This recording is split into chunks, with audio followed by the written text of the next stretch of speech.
Isa sa pinakamalaking pagbabagong idinulot ng mga Espanyol ay ang pagpapalaganap ng Kristyanismo. Ang ating mga ninuno na dating may sariling paniniwala ay unti-unting yumakap sa bagong pananampalataya. Sa ilalim ng pamumuno ng mga prayle, itinayo ang mga simbahan at ginawang sentro ng buhay panrelihiyon ang mga pista at sakramento.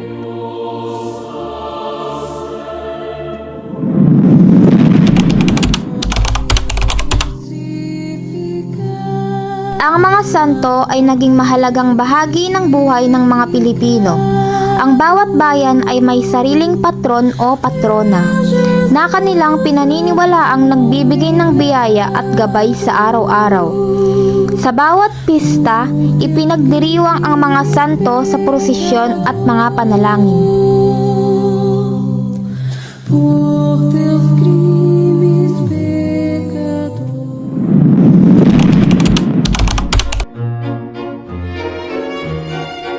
Ang mga kababaihan sa panahon ng Espanyol ay pangunahing nakatuon sa mga gawaing bahay. Bagamat may mga pagkakataon na sila'y pinapayagang makapag-aral, ang kanilang pangunahing tungkulin ay sa pamilya at sa tahanan. Nasa ilalim din sila ng kontrol ng mga kalalakihan at bihirang makilahok sa mga pampublikong usapin.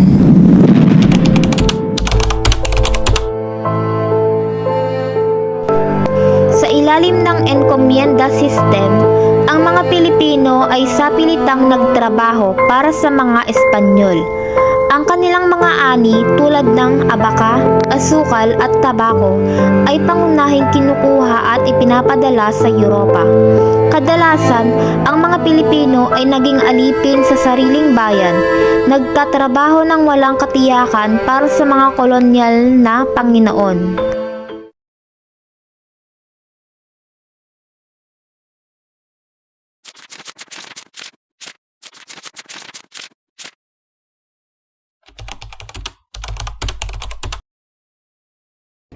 Today class, so we're gonna talk about communication. In English, how do you say magandang umaga? Good morning, sir. Very good. Now remember, communication is important. You can share your ideas and understand one another. In America, we use telegraph and telephone to communicate, to write our letters. Now, let me ask, here in the Philippines, how do you communicate?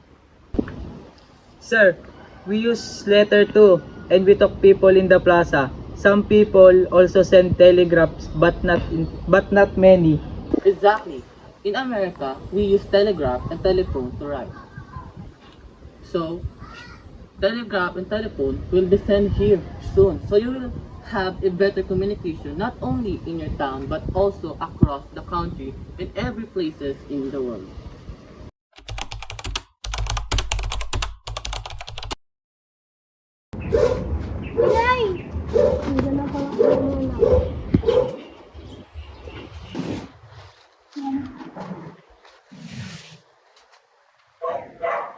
Itay, may sulat mula kay Tio galing sa Amerika. Dumating kanina sa pamamagitan ng post office. Talaga anak, galing sa Amerika. Nasasabi ka kung malaman ang balita mula sa kanya. Binuksan mo na ba? Opo, inay. Sabi ni Tito Juan, mas madali na raw makipag-usap sa mga tao sa Amerika ngayon. Marami na raw silang telepono at may mga radio broadcast na din na napapakinggan nila kahit malayo. Napakaganda ng teknolohiya nila. Dito, samantalang nagsimula pa lang tayo sa paggamit ng telepono at telegraph. Pero sigurado ako na magagamit natin ito sa pang-araw-araw. Ang English rin mahalaga, lalo sa pakikipagkalakalan. Nakakatuwa, ngunit nakakapanibago rin. Hindi ba nahihirapan ang mga kababayan natin sa salitang English? Oo, ngunit kailangan natin matuto. Mas maraming oportunidad na darating, lalo na sa mga kabataan. Mas mapapadali ang pakikipag-ugnayan sa Amerika at sa iba pang bansa. Narinig niyo ba? Sabi nila maglalagay na daw ng bagong linya ng telepono sa bayan. Hindi na natin kailangan mag-antay ng sulat. Oo nga, mas mapapadali na rin ang pakikipag-usap sa ibang lugar. Kung sakaling pwede na tayo makipag-usap sa mga kaibigan natin na nasa Maynila o nasa probinsya gamit ang telepono. Ang bilis talaga ng pagbabago. Halos lahat ng bahay mayroon ng radyo. Tingin ko malaki na rin may tulong ng siguro ng US. Halos lahat tayo ngayon meron na kahit papaano. Tama, pero sana habang natuto tayo ng bagong paraan ng komunikasyon, huwag natin malimutan ang ating kultura at wika. Ang mahalaga, natutunan din ng bago. Ang panahon ng Amerikano ay nagdala ng malalaking pagbabago sa komunikasyon ng mga Pilipino. Mula sa simpleng liham, nagkaroon ng telegrapo, telepono at radyo na nagbukas ng mas malawak na ugnayan hindi lang sa loob ng bansa, kundi pati na rin sa ibang mga nasyon, kasabay ng paglaganap ng Ingles. Mas lumawak ang kakayahan ng mga Pilipino na makisabay sa modernong teknolohiya, bagamat may patuloy na hamon sa pananatili ng sariling wika at kultura.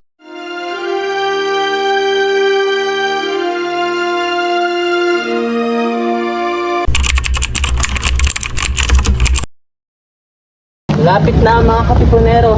Isabel, kailangan na natin maghanda. Hangad natin ang kalayaan, Paco. Ngunit, paano naman kung may madamay sa mga pamilya natin? Saan tayo patungo nito? Hindi ko rin alam. Pero kung mananalit tayong tahimik, walang magbabago. Ang ating bayan ay alipin ng mga dayuhan sa sarili nating lupa.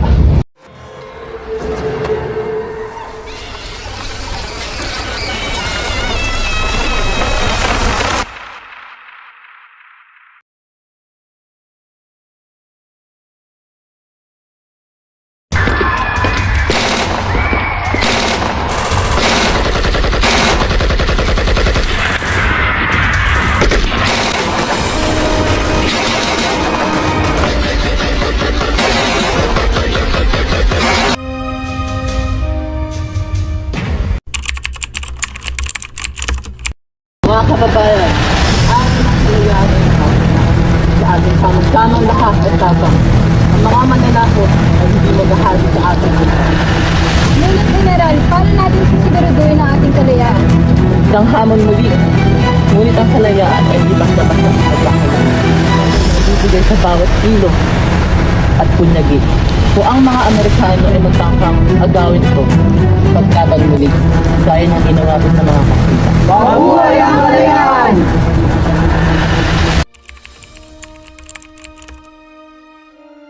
Paano ito mabini? Muli tayo nasakop. Ngunit ngayon ng mga Amerikano. Ang kalayaan ay hindi sa labas, mga kapatid. Ito ay nasa ating puso at isipan. Sa bawat akbang, dapat tayo maging matatag. Ang pakikibaka ay para sa kalayaan ay magpapatuloy. Hindi tayo titigil hanggang sa mga anak at sa susunod na henerasyon ay maging tunay na malaya. Paano kung matagalan ang ating laban?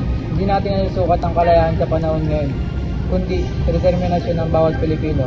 Pagpatuloy natin ang laban sa edukasyon, sa pagkakaisa at sa pagmamahal sa bayan. Ang araw ng ating tunay na kalayaan ay darating din. Sa nandaan-daang taong pakikibaka sa ilalim ng dalawang makapangyarihang kolonyal na bansa, isinilang ang bagong Pilipinas.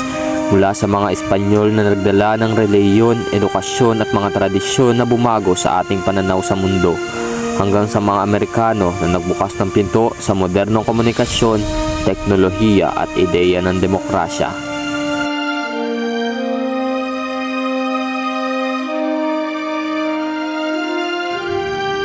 Ngunit sa bawat pagbabagong dumating, hindi natin kinalimutan ang ating ugat, ang ating mga pangarap at ang ating diwa bilang isang bayan. Sa gitna ng pang-aapi at bagong sistema, nagtagumpay ang mga Pilipino sa pagbuo ng isang pambansang pagkakakilanlan, isang lahing marunong bumangon at lumaban para sa karapatan at kalayaan.